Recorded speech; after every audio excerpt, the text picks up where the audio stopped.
तो आज हम बात करने जा रहे हैं अनीता भाभी के बारे में। और हाँ, नई वाली अनीता भाभी नहीं, पुरानी अनीता भाभी के बारे में, जिन्होंने अपने नल्ले पति विभूति को घर का नौकर बना लिया था। भाई अनीता भाभी का ऑरा इतना ज्यादा स्ट्रिक्ट और डेंजरस था ना कि पूरी मॉडर्न कॉलोनी, फिर चाहे वो तिवारी जी हो, टीका मलखान और टिल्लू हो, और चाहे दरोगा हप्पू सिंह ही क्यों ना हो, सब लोग अनीता भाभी से डरते थे। मतलब अनीता भाभी का खौफ पूरी मॉडर्न कॉलोनी में था। अब यार अगर तुम इस चैनल पे नए हो तो प्लीज सब्सक्राइब कर दो, बिकॉज मैं ऐसी इंटरेस्टिंग वीडियोस इस पे लाता रहता हूँ। भाई देखो, आजकल ना हर लड़के का ड्रीम होता है कि उसकी वाइफ अनीता जैसी हो, ब्यूटीफुल हो, इंटेलिजेंट हो, एरोगेंट हो।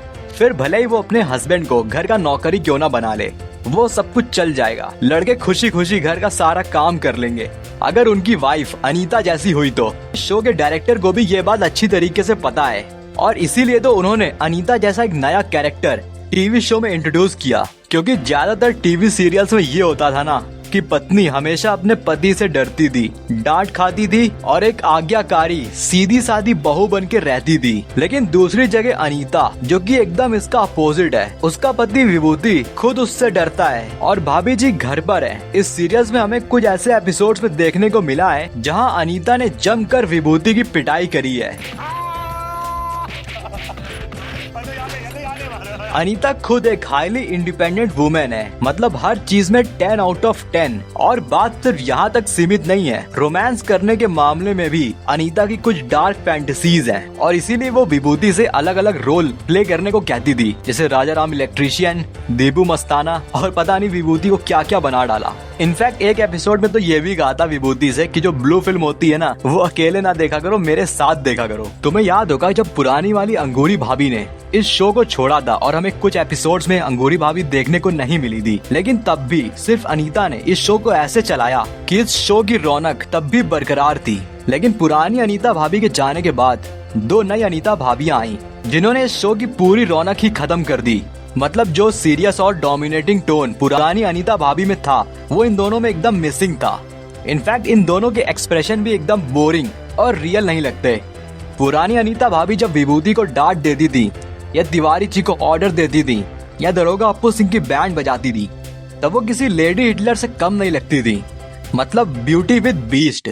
और वही डेंजरस डोमिनेटिंग टोन, ये दोनों अनीता भाभियों में मिसिंग था। इसीलिए पुरानी अनीता भाभी के जाने के बाद इस शो की वैल्यू एकदम खत्म हो गई।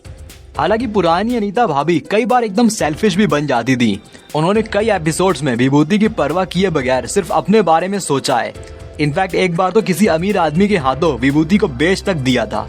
और हाँ, पब्लिकली भी कई बार इंसल्ट किया है सबके सामने। वो चाहती थी कि विभूति जॉब करे, बट कई बार विभूति को बहुत अच्छी अपॉर्चुनिटीज भी मिली थी, लाइक सनी लियोनी के साथ काम करना, या कई बार विभूति खुद किसी बिजनेस में बिजी हो गया था, जिसकी वजह से वो अनीता भाभी को टाइम नहीं दे पाता था और घर का काम नहीं कर पाता था।